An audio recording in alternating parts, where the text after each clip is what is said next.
주옵소서. 예수님의 이름으로 기도드리옵나이다. 아멘.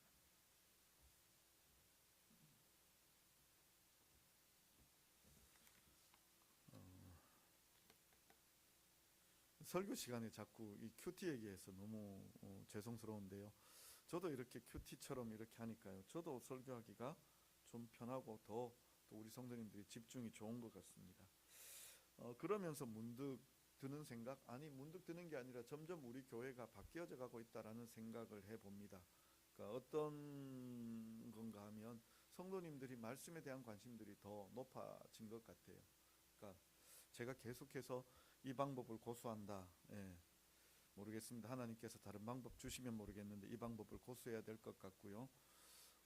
분명히 하나님께서 우리에게 말씀 들어야 될 분들을 우리에게 붙여 주시리라 믿습니다. 지난 주 중에 새벽기도 나오시는 타교의 집사님들과 식사를 할 기회가 있었습니다.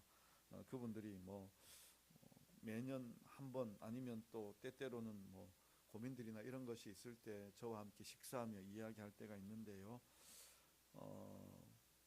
어떨 때는 보면 자기 교회 담임 목사님이 아니니까 더 편하게 얘기하시는 것 같아요. 그런데 이런저런 얘기하시다가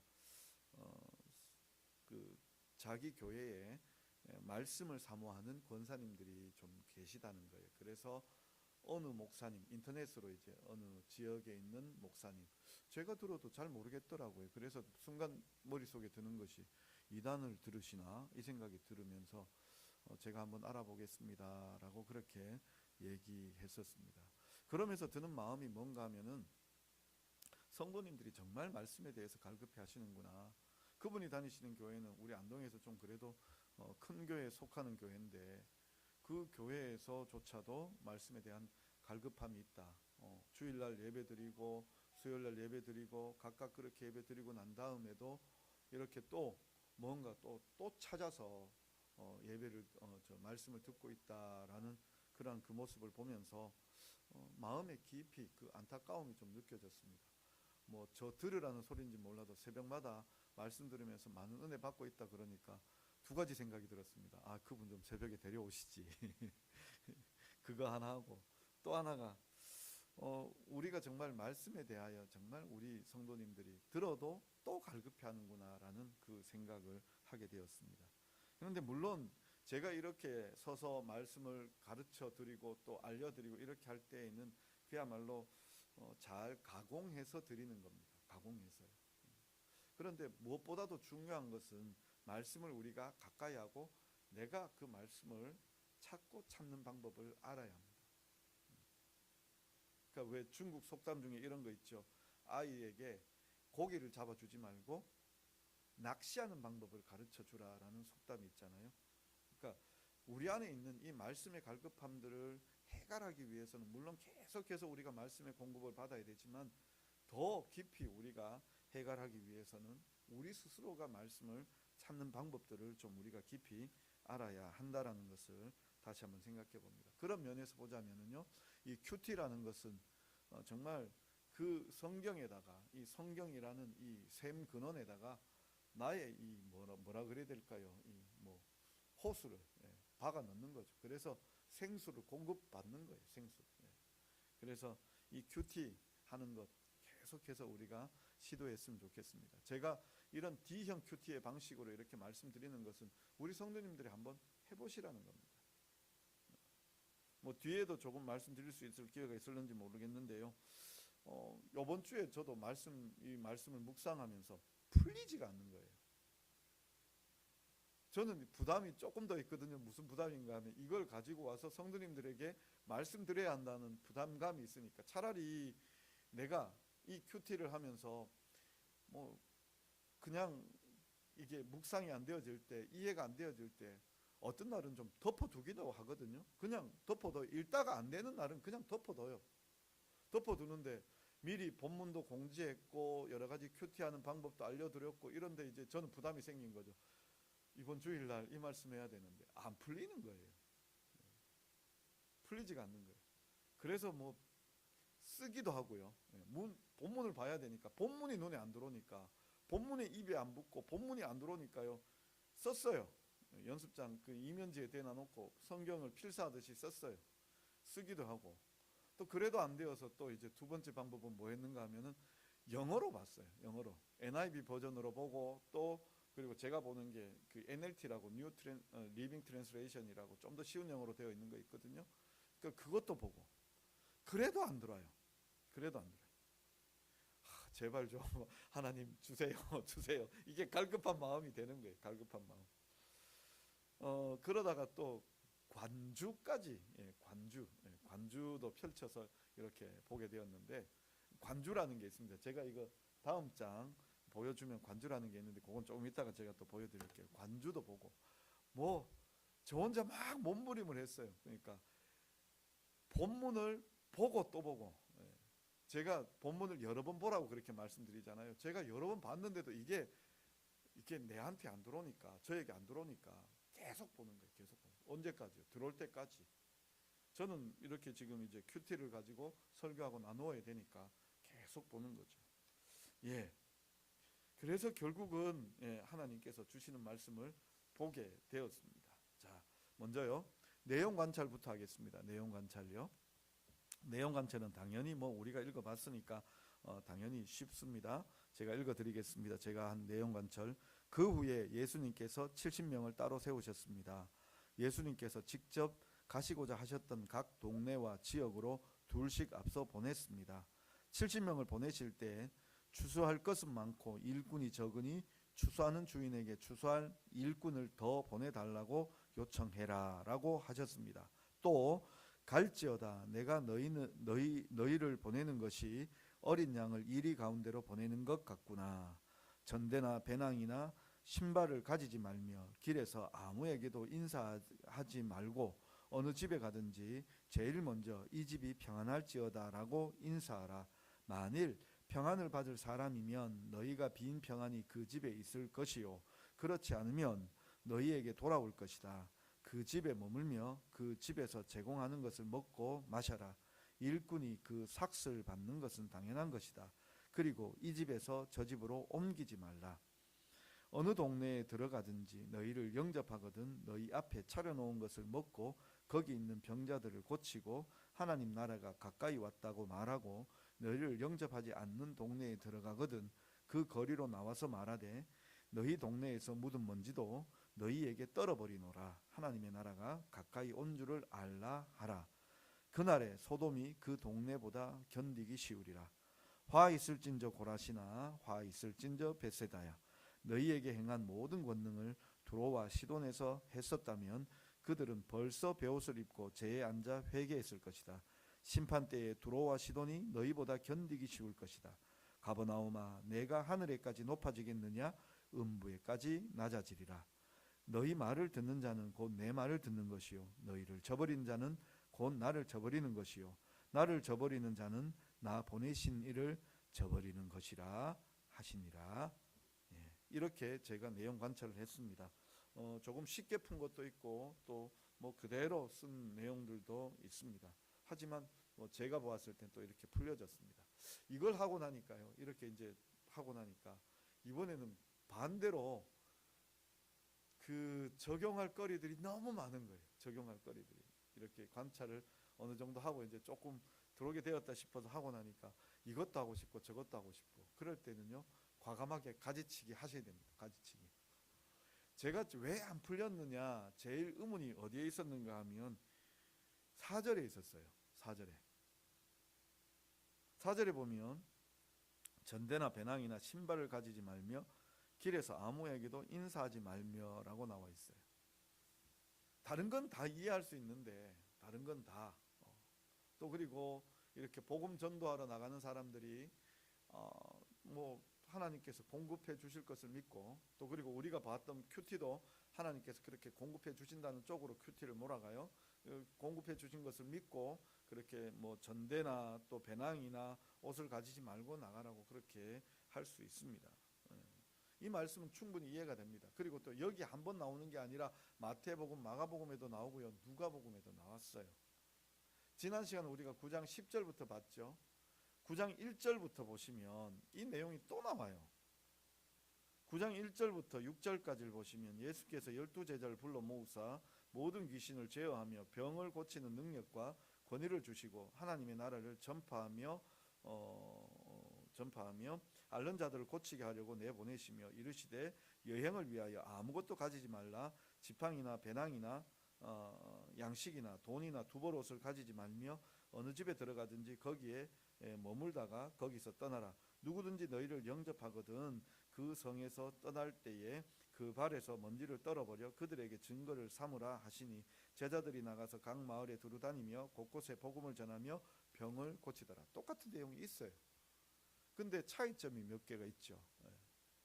이렇게 의문이 들어졌습니다. 여기가 이게 제일 의문이고 이것 때문에 안 들어온 거죠. 그러면 그 의문 생기는 것 가지고 질문을 던져보고 질문을 풀어보는 거예요. 지금 본문처럼 이렇게 비슷한 본문이 있는데 그러면 9장 1절하고 15절까지 여기 부분이 오늘 우리 본문과 무슨 차이가 있느냐라고 얘기할 때 9장 1절부터 6절까지에는 12사도만 내보냈어요. 근데 오늘은요 70명. 오늘은 70명. 그러니까 우리가 생각할 때 저도 어릴 적에는 예수님의 제자 그러면 12명만 딱 끊어지는 줄 알았어요. 그런데 그게 아니죠. 12명의 제자 외에 예수님의 제자들이 더 있습니다. 그리고 예수님께서 부활하신 후에 승천하시고 그 남아있던 사람들이 예수님의 성령 받기를 구하며 기도했던 사람들은 몇 명이죠? 120명이요. 사도행전 1장에 보시면 마가 다락방에서 기도했던 사람들이 120명입니다. 그러니까 우리는 흔히들 예수님의 제자를 12명으로만 한정시키는데 사도는 12명입니다. 사도는요. 다시 말씀드리지만 제자는 디사이플이라고 해서 훈련한다라는 뜻이에요. 훈련생이라는 뜻을 가지고 있다면 이 사도라는 영어 어파스틸이라는 이 사도는 뭐냐면 보내는 사람이에요. 사자, 사명받은 자 이렇게 되는 거예요. 그러니까 뭐 표현이 너무 노골적일지 몰라도 심부름꾼이에요. 심부름꾼. 야, 너 여기 가서 저기 가서 그거 해라고 하면서 이렇게 보낼 수 있잖아요. 그죠? 그러면 그 사람이 어파스틀인 거예요. 그 사람이. 예수님께서 너 가서 복음 전해라. 사명 줬잖아요. 그러면 어떻게 해야 돼요? 그 사명 감당해야 되는 게 사도들이에요. 근데 그 사도라는 12명의 사도라는 한정하는 이유가 뭔가 하면 예수님께로부터 그 직접적인 사명을 받은 사람. 제자들은 예수님께로부터 제자 훈련을 받고 또 제자들로부터 다시 또 제자 훈련을 받고 이렇게 이제 제자로 세워져 간다 치지만 이 사도는 딱 정해져 있어요. 왜냐하면 예수님께로부터 명령받았으니까. 그런데 바울 사도는 왜 사도라고 이야기하느냐? 바울도 명령받았습니다. 다메섹 도상에서 직접 부활하신 예수님으로부터 명령받았습니다. 그래서 사도가 되는 거예요. 그래서 자 다시요. 돌아와서 이 9장 1절부터 6절까지에는 12사도만 12제자만 보내어졌다면 이제 10장 오늘 우리가 읽은 본문에서는 70명이 보내어졌어요. 이 70명이 보내어졌는데 이 70명이 보내어져서 이렇게 나아가는데 예수님께서 주신 명령이 뭐냐? 4절에 보면 전대나 배낭이나 신발을 가지지 말며 길에서 아무에게도 문안하지 말며. 왜 문안하지 말라고 하셨을까? 왜? 그래서 제가 아까 관주를 찾았다라고 했죠. 이게 제 성경을 찍었어요. 제 성경을 찍어 올린 거예요. 그러니까 대부분의 성경이 관주 아니시죠? 관주 성경 가지고 계신 분. 관주 성경이라는 것 자체도 잘 모르실 수가 있죠. 관주 성경이라는 게 지금 제 성경이 여기 이제 제 걸 찍었는데 저는 읽을 때 약간 이런 방식으로 읽는데요. 이렇게 한 구절 단위로 문장이 아니라 구절 단위로 좀 잘라서 읽어요. 일꾼이 적으니 뭐 이렇게 이제 저 혼자 읽으면서 막 밑줄도 치는 분도 계시지만 저는 그런 식으로 읽는데 여기 보시면 미음이 있죠. 여기 잘 보이실란가 모르겠는데 그죠? 여기 미음이라는 거 보이죠? 또 여기 오면 여기 비읍이라는 거 있죠. 뭐 규칙적으로 있진 않아요. 여기 있고 비읍이 있고 요 위로 올라가면 여기 뭐 니은이 있고 리을이 있고 그죠? 뭐 물론 기역, 니은, 디귿, 리을 이 순서는 이 순차적으로 내려오지만 이게 뭐 무조건 문장 하나 단위로 있느냐 그것도 아니에요. 문장 없는 문장도 있어요. 그런데 제가 여기 보면 줄 쳐서 그런데 여기 시옷이라고 붙어 있죠. 시옷. 길에서 아무에게도 문안하지 말며 라고 되어 있는데 요 시옷이 뭐냐라고 하면은 여기 오시면 시옷이 있어요. 여기 제가 옆으로 살짝 비킬게요. 시옷이 있어요. 시옷이 있는데 여기 시옷이 보면 왕하 4장 29절이라고 되어 있어요. 왕하 4장 29절. 그러면 요 비읍은 뭐냐? 여기 뭐 요 바로 앞에 있는 비읍이니까 비읍은 뭐냐라고 얘기할 때 비읍 여기 오시면 4에서 12절 했어요. 그러면 요 비읍이라는 것은 4에서 12절 여기 비읍은 4절부터 해서 12절까지의 내용이 비슷하다고 해서 빗자를 붙여 놓았어요. 비슷하다고 해서 빗자 붙여 놓아서 9장 1절부터 5절 여기가 누가복음이잖아요. 그러니까 9장 1절부터 5절은 누가복음 9장 1절부터 5절이라는 뜻이고 22장 35절에도 요 구절이 또 있다라는 거예요. 가볼까요? 누가복음 22장 가보시죠. 22장 35절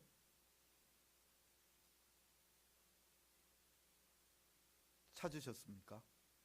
이건 확인 작업입니다. 누가복음 22장 35절 우리 같이 한번 읽어봅니다. 그들에게 이르시되 내가 너희를 전대와 배낭과 신발도 없이 보내었을 때에 부족한 것이 있더냐 이르되 없었나이다. 예. 그러니까 요 구절이죠, 그죠? 전에 요 지금 요 내용들이죠, 그죠? 그러니까 똑같은 내용이 있다라는 거죠. 그다음 여기 마가복음 10장 9절에서 15절, 마태복음 마니까 마태복음 10장 9절에서 15절, 마가복음 6장 8절에서 11절. 요거는 요 내용이 똑같은 게 마태복음에 마가복음에 있다라는 내용이에요. 요 그 전체 4절부터 12절까지의 내용이 있다라는 내용이에요. 똑같은 내용이. 그러면 제가요 다시요 이 10장에 돌아와서 그러면 여기 시옷이라고 붙어 있잖아요. 길에서 아무에게도 문안하지 말며 요런 구절이 성경에 있을까요 없을까요? 요 비슷한 전체적인 맥락 없이 여기 지금 왕하라고 나왔죠. 왕하 4장 29절이 뭐냐? 열왕기하 4장 29절입니다. 제가 읽어드릴게요. 엘리사가 게하시에게 이르되 내 허리를 묶고 내 지팡이를 손에 들고 가라. 사람을 만나거든 인사하지 말며 사람이 내게 인사할지라도 대답하지 말고 내 지팡이를 그 아이 얼굴에 놓으라 하는지라. 여기 구절 보니까 지금 상황은 다른데 똑같은 내용이 나오죠, 그죠? 네. 그러니까 가다가 사람을 만나거든 인사하지 말며 사람이 내게 인사할지라도 대답하지 말고 가라 라고 나와 있는 거죠. 그러니까 관주라는 게 뭐냐 하면은 관련 있는 구절이라는 뜻이에요. 관주가 관련 있는 주. 그래서 성경책 가격을 보시면 성경책 조금 뭐죠? 보통으로 들고 다니는 게 한 2, 3만 원 정도 되신다 그러면 제 거는 조금 더 비쌉니다. 제 건 조금 더 비싼데 사이즈 따라 비싸고요. 거기다가 제 같은 경우 이제 여기 관주라고 되어 있기 때문에 관주가 있는 것들은 조금 더 비싸게 되어져 있습니다. 뭐 이게 관주도 이제 뭐 독일 성서 연구원에서 나온 관주도 있고 뭐 각각 이제 조금 차이가 있는데 관주는 우리가 이렇게 잘 연구하도록 도와주는 구절이죠. 이것도 인터넷에 가시면 있습니다. 인터넷에 관주 성경 치시면 이와 비슷하게 되어 있습니다. 정말 더 편리합니다. 그냥 클릭으로 COD에 가시면 여기 예를 들면 이게 그 인터넷의 본문이라면 COD에 그냥 가서 클릭만 하시면 관주 본문이 딱 떠요. 그냥 떠요. 그냥 뜨게 되어져 있으니까 연구와 묵상하시다가 어려우시면 관주도 보시고 또 다른 성경도 보시고 그렇게 뜻을 찾았으면 좋겠는데 저는 여기서 해석을 얻었습니다. 이 왕하 4장 29절 묵상이 되어지더라고요. 풀리더라고요. 그러니까 무슨 얘기냐? 엘리사가 게하시에게 이르되, 엘리사는 누구? 게하시는 누구냐? 엘리사는 선지자들 중에 아주 뭐 그 기적을 행하던 선지자죠. 엘리야 있고 엘리야의 제자가 엘리사죠. 이 엘리사가 수넴이라는 곳을 지날 때마다 그곳에 있는 여인 한 사람이 이 엘리사를 강권해서 데리고 들어와서 자기 집에 머물게 했어요. 심지어는 엘리사가 올 때마다 머무르라고 방을 하나, 요즘으로 치면 게스트 룸을 하나 준 거예요. 그래서 뭐 쉽게 얘기하면 이런 거죠. 목사님이 막 다니면서 설교를 하는데 이렇게 이 교회 갔다 저 교회 갔다 이렇게 다니고 있다면 목사님 우리 안동에 왔을 때는 꼭 우리 집에 머물러 주세요.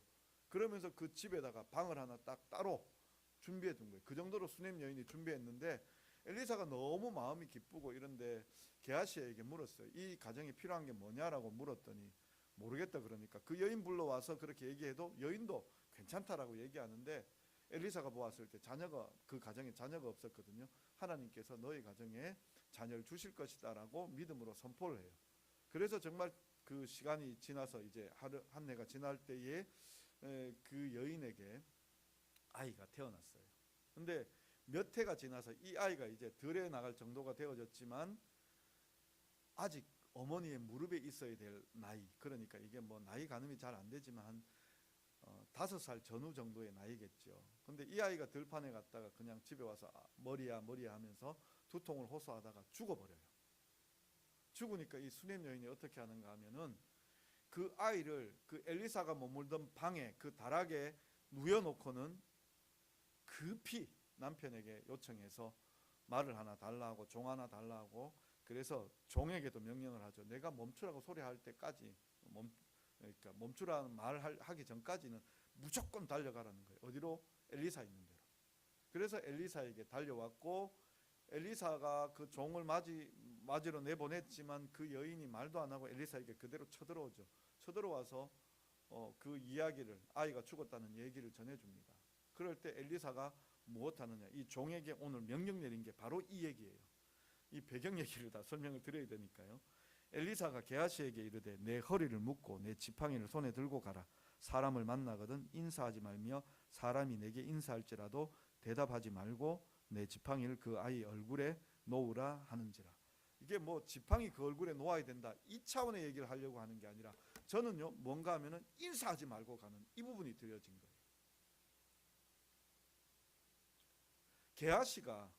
게하시가요 엘리사로부터 너 길 가다가 인사도 하지 말고 급히 달려가라. 급히 달려가라. 만나더라도 사람 만나고 한번 생각해 보십시오. 제가요 지금 일이 있어요. 제가 목사잖아요. 일이 있어서 막 가고 있는데 우리 성도님들이 목사님이라고 부르면 제가 멈출까요? 안 멈출까요? 저는 멈춥니다. 네. 저는 멈춰야 됩니다. 왜냐하면 우리 성도님들이 저를 불렀기 때문에요. 근데 만약에요 하나님께서 저에게 이처럼 이 지금 뭐 엘리사가 게하시에게 명령하듯이 너 가라, 뒤도 돌아보지 말고 가라 하면 저도 못 멈추고 가야 될 겁니다. 왜 그렇습니까? 하나님의 사명 받았기 때문에.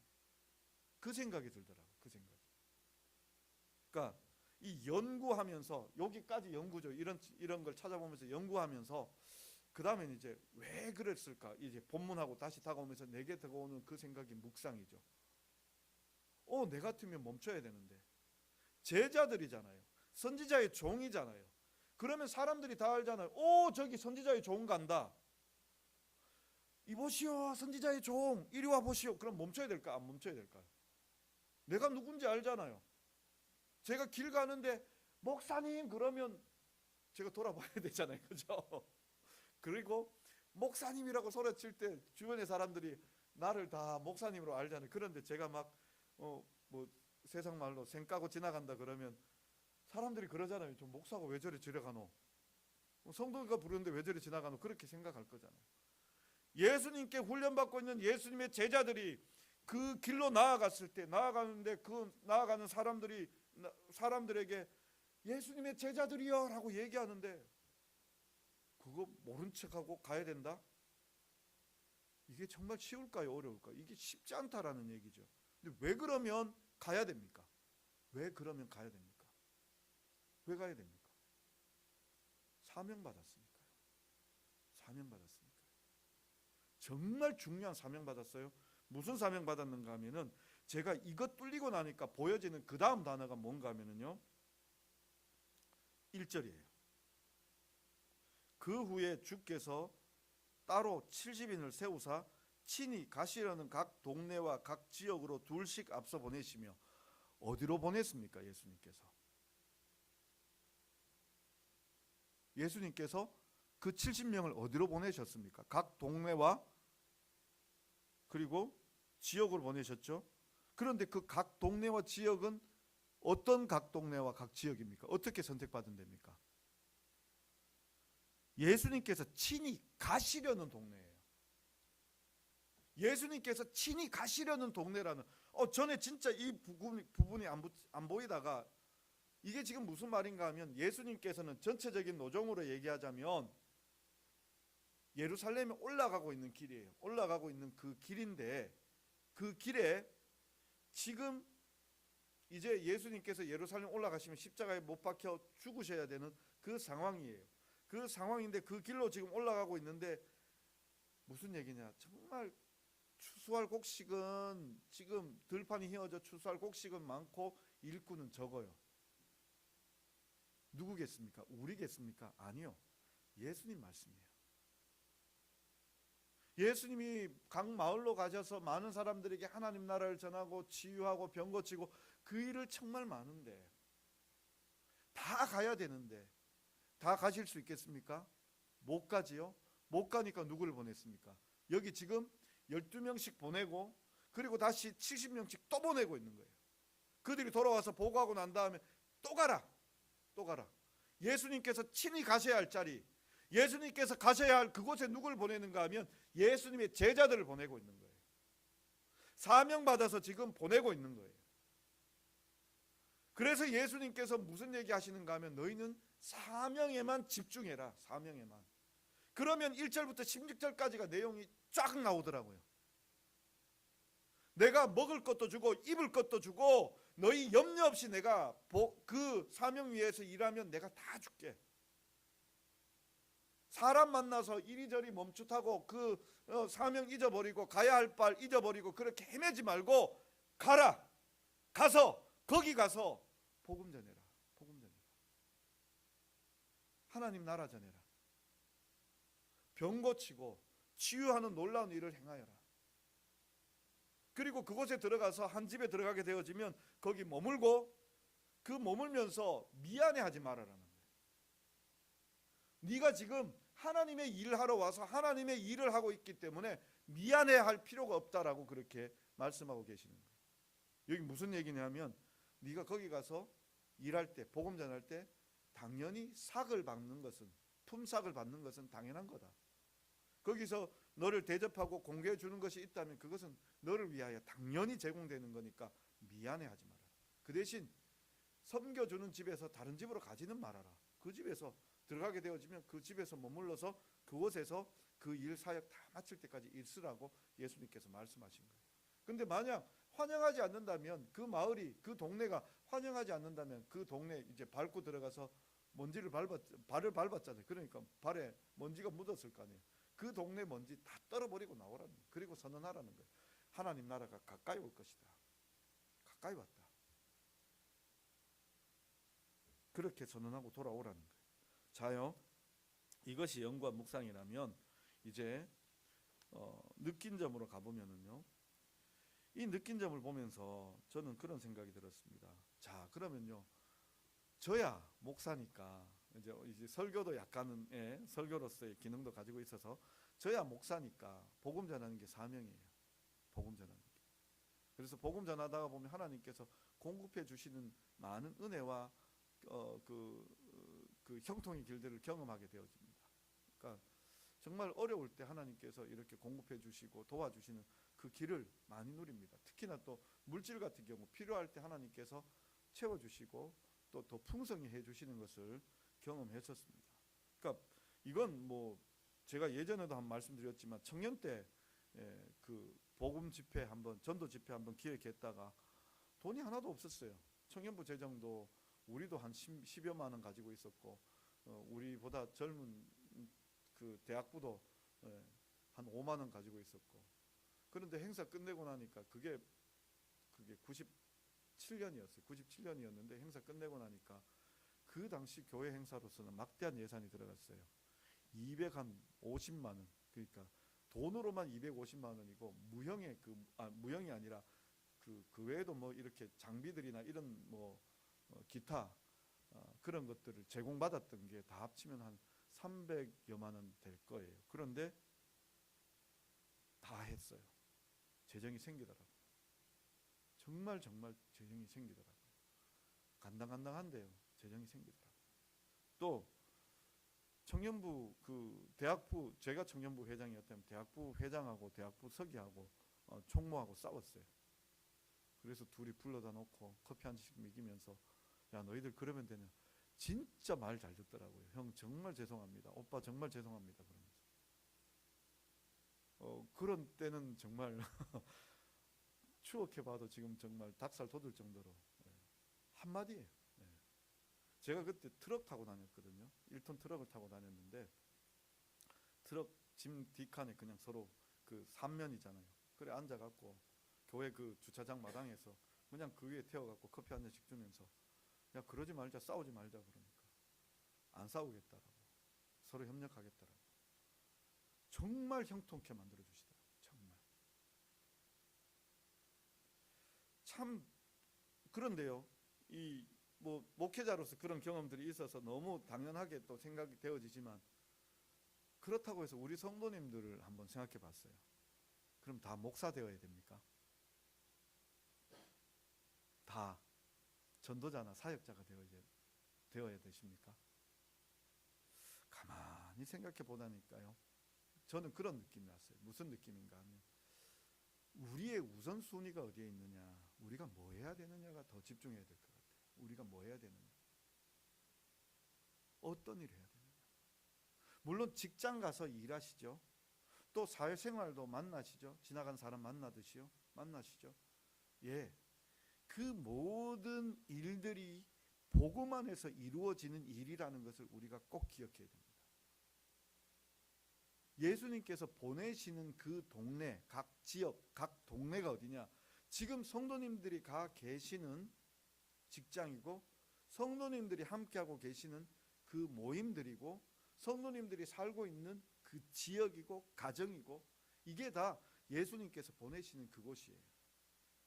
내가 가서 거기서 돈을 벌고 있지만 돈 벌기 위해서 직장 생활하는 것이 아니라 그곳에서 하나님께서 있으면서 우리를 통하여 하나님께서 살아계시고, 하나님께서 우리를 향하여 사랑하고 계시고, 그래서 내가 하나님의 증거자요, 하나님의 증인이요, 하나님의 증거품이 되어지는, 그러니까 내가 예를 들자면 저도 그렇게 생각해요. 목사님들이지만 목사님들이 함께 모여있고 장로님들이 함께 모여있는 노회나 또 이렇게 교회 일들을 하다가 보면 그곳에서 내가 뭘 보여줘야 되는가 하면, 제가 여기서 지금 우리 성도님들에게 뭘 보여주는가 하면 설교 잘하는 기능적인 어떤 그 목표, 이것을 보여줘야 되는 게 아니라 저에게 있어서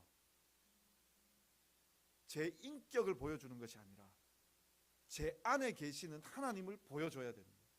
내 삶 가운데, 저의 삶 가운데 역사하고 계시는 그 하나님을 우리 성도님들이 보아야 돼요.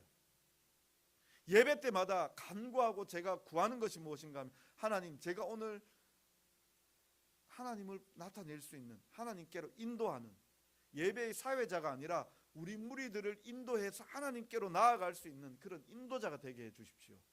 저도 하나님을 경험하며 우리 성도님들도 하나님을 경험할 수 있게 해 주십시오. 이게 목회자로서 더 분명하고 그런 사명이 있다면, 우리 성도님들은 성도님들이 가 있는 그 직장 속에서, 성도님들의 가정 속에서, 성도님들의 그 모임 속에서 사람들이 볼 때에 아, 저 사람은 정말 하나님의 증거자구나, 하나님의 증거하는, 그러니까 우리를 볼 때마다 하나님 계시는 거 맞구나를 느끼게 할 수 있는. 지금 여기 제자들이 가서 뭐 하는가 하면 하나님 나라 전해요. 그리고 또 병을 고쳐요.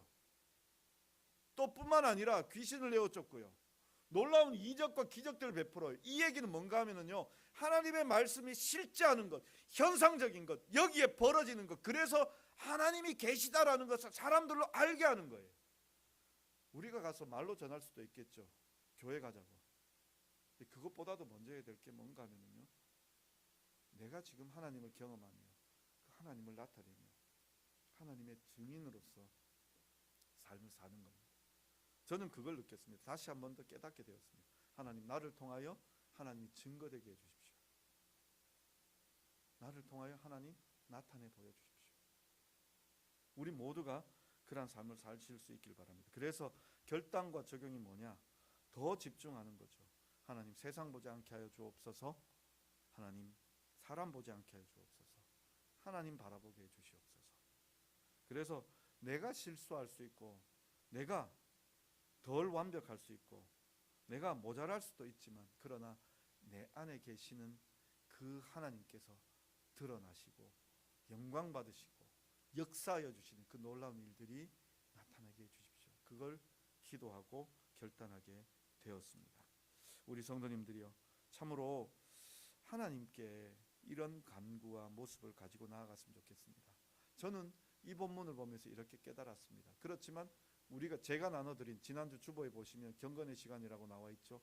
그 경건의 시간을 하시다가 보면 우리의 도움, 우리가 사명 집중할 때 우리가 돕고 우리를 도와주시는 그 하나님, 채워주시는 하나님을 묵상하도록 이끌고 있습니다. 그래서 그것이 틀렸다는 것이 아니라 그 묵상도 맞고 오늘 또 제가 이렇게 함께 나눌 때 우리 성도님들이 같은 은혜 누리시고 그래서 정말 어디에서든지 복음 증거자로 하나님의 증인으로 살아가시는 우리 성도님들 되실 수 있기를 간절히 바랍니다.